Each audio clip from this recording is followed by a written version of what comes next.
오늘 성경 말씀 사무엘하 15장 24에서 30절까지.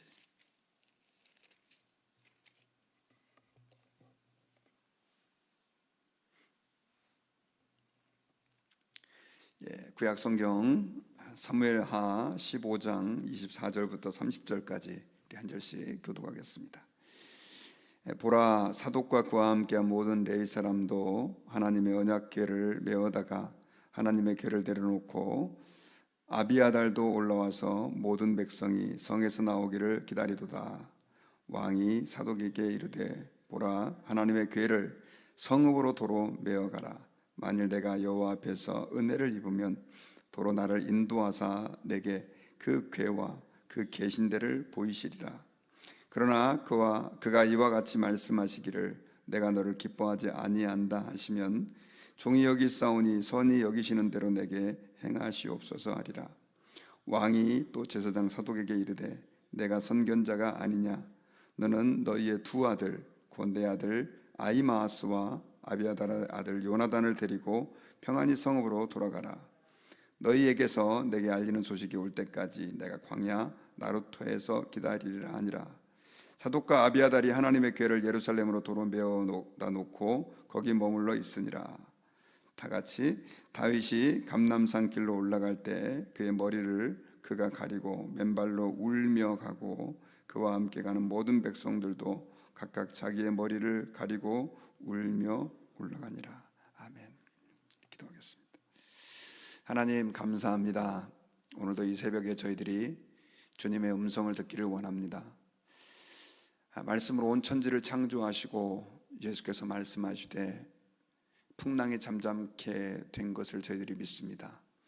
예수님께서 말씀하시되 죽은 자가 살아나고 이미 썩어서 부패하여 냄새가 났던 나사로가 다시 무덤 속에서 나온 사실을 저희들이 하나님 말씀을 통해 압니다. 오늘도 저희들을 살리는 말씀이 우리의 심령에 떨어지게 하시되 이스라엘 백성들이 하늘로부터 만나를 먹고 그 영혼이 삶을 영위할 수 있었던 것처럼 주께서 주시는 말씀으로 오늘 하루를 살기에 부족함 없게 도와주시기를 기도합니다. 저희들은 너무나 연약하고 또 완악하고 하나님의 뜻을 알기에는 부족한 사람들입니다. 성령께서 저희들의 영혼을 깨닫게 해주시고 일깨워 주셔서 말씀을 이해할 수 있게 하실 뿐 아니라 듣고 순종할 수 있는 능력도 말씀을 듣는 가운데 있게 하여 주시기를 기도합니다. 감사드리며 예수님의 이름으로 기도드립니다. 아멘. 오늘은 그리 아니하실지라도 라고 하는 제목으로 우리가 사무엘하 계속해서 말씀 듣도록 하겠습니다. 우리는 이 세상을 살아가다 보면 참 많은 문제가 이렇게 발생하는 것을 경험하게 됩니다. 문제가 생기면 우리는 그 문제에서 벗어나고 싶어 하고 빨리 그 문제가 해결되기를 원합니다. 그래서 우리는 그때마다 하나님께 기도를 하죠. 하나님, 빨리 이 문제를 좀 해결해 주십시오. 그런데 이 문제는 내가 이렇게 기도를 했는데 하나님께서 우리가 원하는 대로 응답해 주시지 않을 때가 많습니다. 그래서 어떤 때는 좌절이 되고 낙심이 될 때도 있고, 하나님 왜 그렇게 빨리 응답해 주시지 않습니까? 이런 속상한 마음이 우리의 삶을 지배할 때도 있습니다.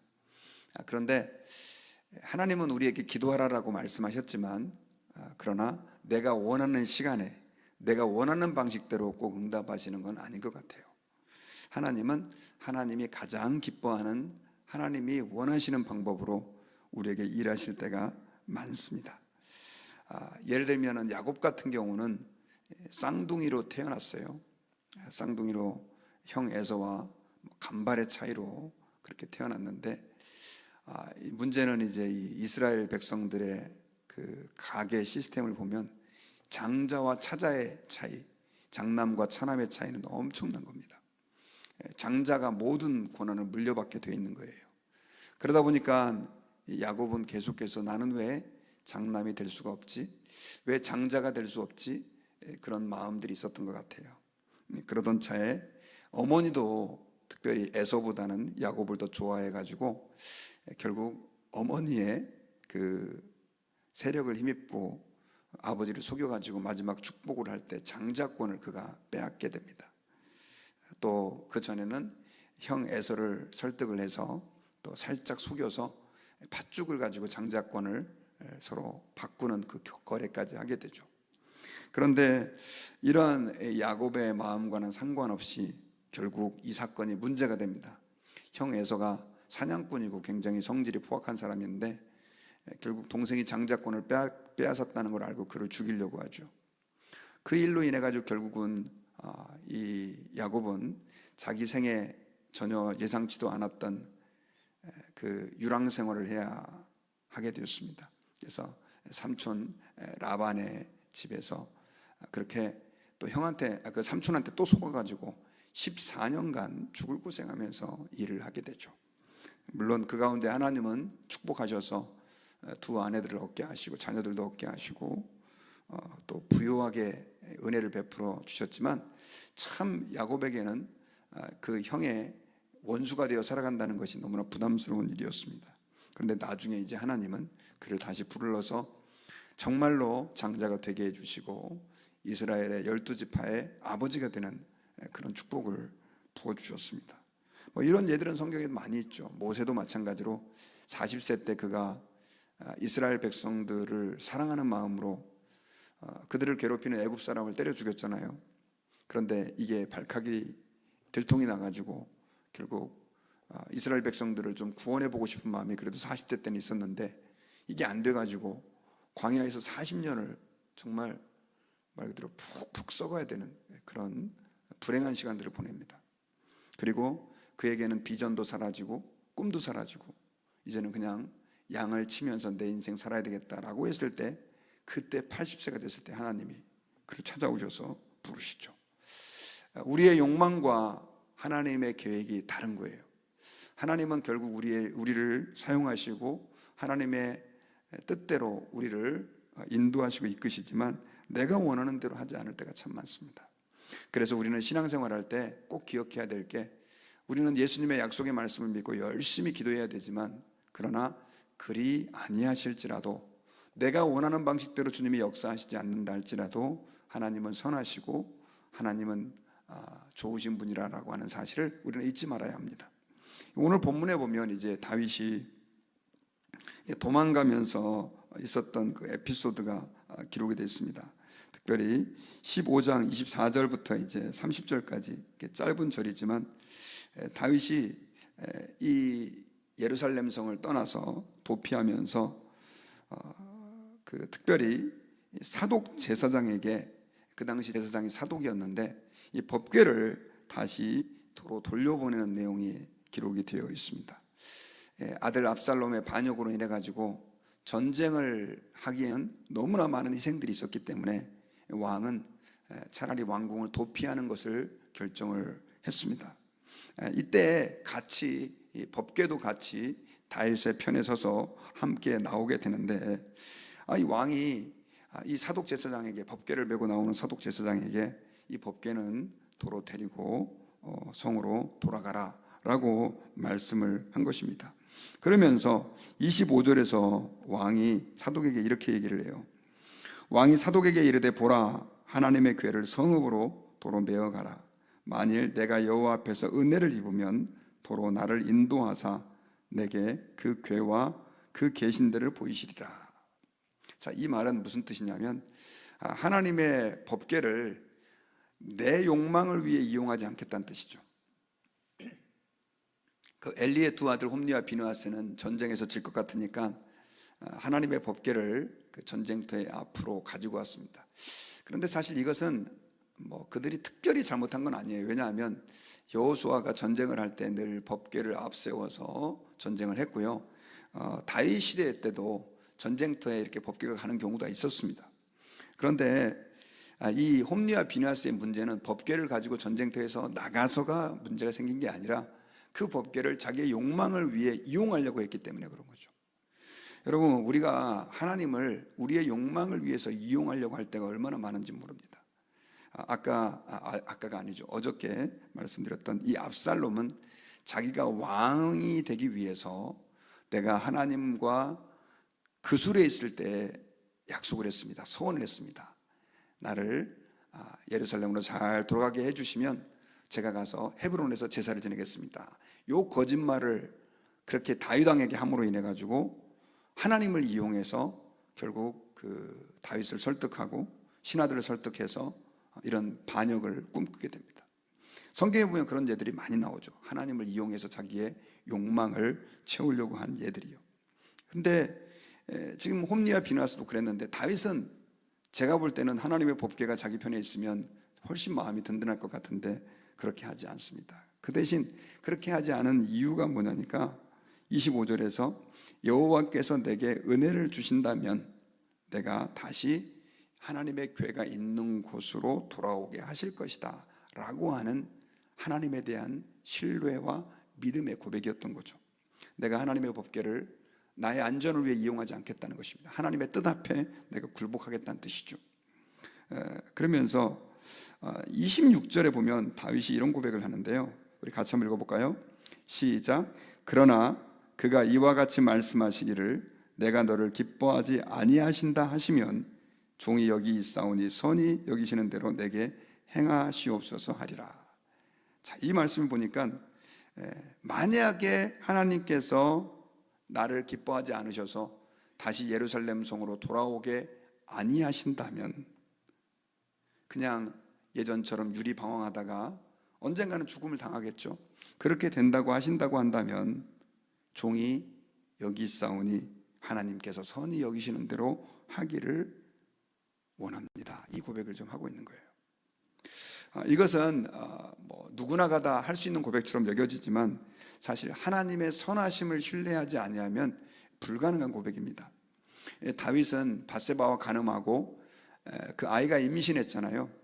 그 아이가 태어난 지 얼마 되지 않았을 때부터 시름시름 앓고 죽어가자 7일 동안을 금식하면서 밤에 잠도 안 자면서 그렇게 하나님께 기도했는데 결국 하나님은 다윗의 기도를 들어주지 않습니다.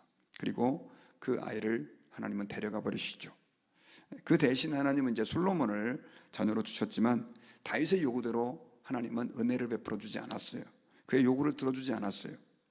근데 나중에 하나님은 결국 더 좋은 선물 솔로몬을 밧세바를 통해서 주셨던 거죠. 그러다 보니까 다윗이 이걸 알고 있었던 거예요. 하나님은 내가 원하는 방식대로 움직이지 않으시지만 내게 선하신 분이다. 그러면서 이 법궤 사건도 지금 이 법궤도 다시 예루살렘 궁으로 돌아가지만 그러나 하나님께서 나중에 나를 다시 은혜를 베푸셔서 성으로 복귀하게 하실 것이지만 그렇게 아니하신다 할지라도 저는 주님 뜻에 순종하겠습니다. 이 고백을 다윗이 지금 하고 있는 것을 알 수 있습니다.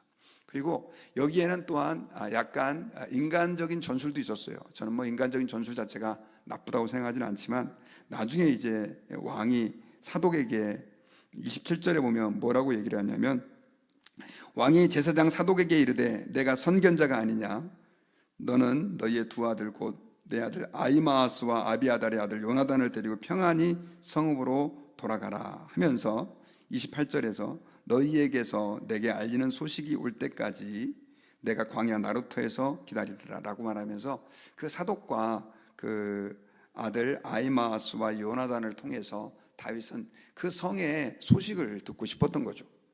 그래서 나중에 그 상태가 어떻게 됐는지를 좀 보고 복귀할 때를 하나님 앞에서 기다리기로 그렇게 결정을 한 것입니다.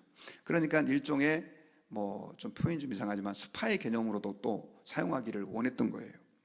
어쨌든 그렇게 해서 다윗은 이 사건 이후에 결국 30절에 보니까 이제 모든 백성들이 머리를 가리고 머리를 가린다는 것 머리를 풀어 헤치고 우리 한국 조선 사람들이 옛날에 그랬죠.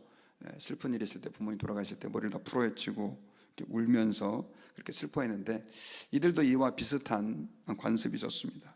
그러면서 다윗을 따라서 유랑길을 떠나가는 그런 내용이 기록되어 있어요.